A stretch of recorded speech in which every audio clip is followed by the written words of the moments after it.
Before we start this video, can I give a shout out to my NBA channel? The NBA season has just started, so I thought I should make some more NBA content. Check it out if you're an NBA fan, but if you're not, don't check it out. Let's just get to the video. Let's go. The CP0. The CP0, a pretty crazy group, something that took the whole community by storm when we first saw them in Dressrosa, a group that was way superior to the CP9, and we saw the difficulties of CP9 pre-time skip. We all were with that hype. CP0, we wanted to see the new members and these new characters that have been dealing in the new world. The first time we see these guys, there's 3 people, and they all different in size. There's one that's really tall, one that's medium tall, and then there's the one who's leading them in the middle. We expect he's the leader, but we're not too sure. I also want to say this, that the reason why they were at Dressrosa was to save Doflamingo's ass, and you saw that Doflamingo, his power, the way he can manipulate the Celestial Dragons to help him. Yeah, he was definitely a schemer, joker, but definitely the CP0 were scary people. Like, even they all knew, Robin, Law, they all knew that these guys are definitely incredible foes. Now, like I stated, the CP0 work under the Celestial Dragons. We've seen this when Akainu was pissed off at the Gorosei for the whole Doflamingo situation, but then he found out, oh, it's CP0, how they went over your head. So that was kind of crazy. See, the Gorosei have the Marines, and I believe the Gorosei have the CP0, but the Marijoa. This is how it works. Okay, this is how it works. The Celestial Dragons are number 1. The Gorosei are number 2. The CP0 and the Marines are tied for number 3. But the Celestial Dragons can control the both, and the Gorosei, since the Celestial Dragons have a superior edge in the Gorosei, that's why they went over their heads. That's how I saw it to be. You could say that I might be wrong. What do you feel the ranking is in the comment section, but that's how I see it. The fact that Rob Lucci was a CP0 member, it kind of surprised me because we know the whole situation of CP9 chasing him and that whole cover story. But I do want to say this, it kind of did not surprise me because Rob Lucci was the strongest member of CP9 of all time. So you definitely think that he should go to the next level, which is CP0. I don't think he's the strongest character in CP0 like a lot of people are saying, but I do think he's probably like mid-tier to like he's gonna get to that level of high tier.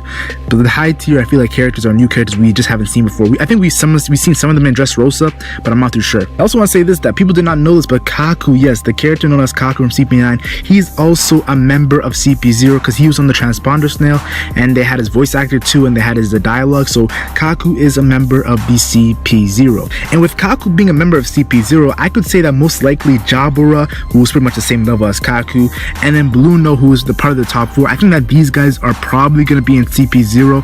And when it comes to the rest of the CP9, I'm not too sure. I think it would be kind of cool if they're all in CP0, but they would have to be low tier CP0. So I definitely think that it's going to be interesting what happens next with this CP0 thing. I definitely can include one of the most hated characters in One Piece, Spandam. Yeah, the reason why I didn't want to include him first because I was shocked though. Spandam is CP0, but I'm thinking, how did Spandam get to CP0 after the whole catastrophe of Annie's lobby?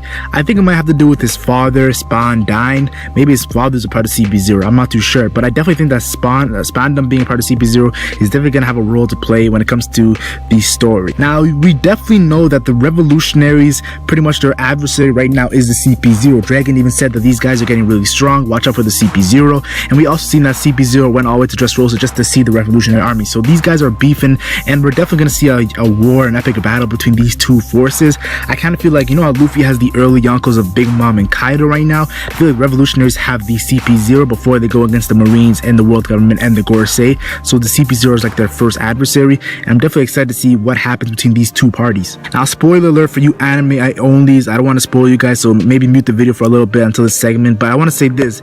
We do know that Blackbeard clashed with the CP0, and I'm thinking, okay, people gotta understand, if the CP0 are confident enough to go against a Yonko in a clash, that means the top tiers on the CP0 must be crazy strong. I get this. I think they're between Yonkos and Yonko Commander level, Admiral level, who knows, they might be Admiral level. We're not too sure what level they are at, but I do want to say the CP0, the strongest guys in there are gonna scare me, and they're gonna be really strong, and I can't wait to use them in the next Burning Blood or the next Pyro Warriors 4. I'm just joking. Now, for the future of the One Piece story, I definitely see Sabo fighting a CP0 member, a top tier CP0 member.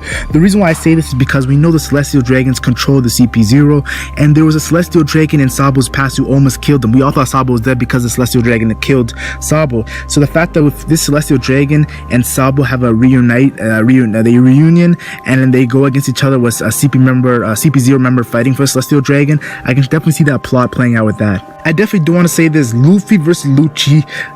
I would be crazy to say that I don't want another clash between these two characters. The greatest fight in One Piece is Luffy versus Lucci in Enies Lobby, and I definitely think there's going to be some old history there. I can see a clash happening in the beginning of an arc, but the funny thing is, I also think that they're not going to have another full fight. I think they might work together on some smoker-ish. I'm not too sure, yo. They might work together, and that might really anger the CP0 top tiers. I'm not too sure, but that'd be a crazy plot point.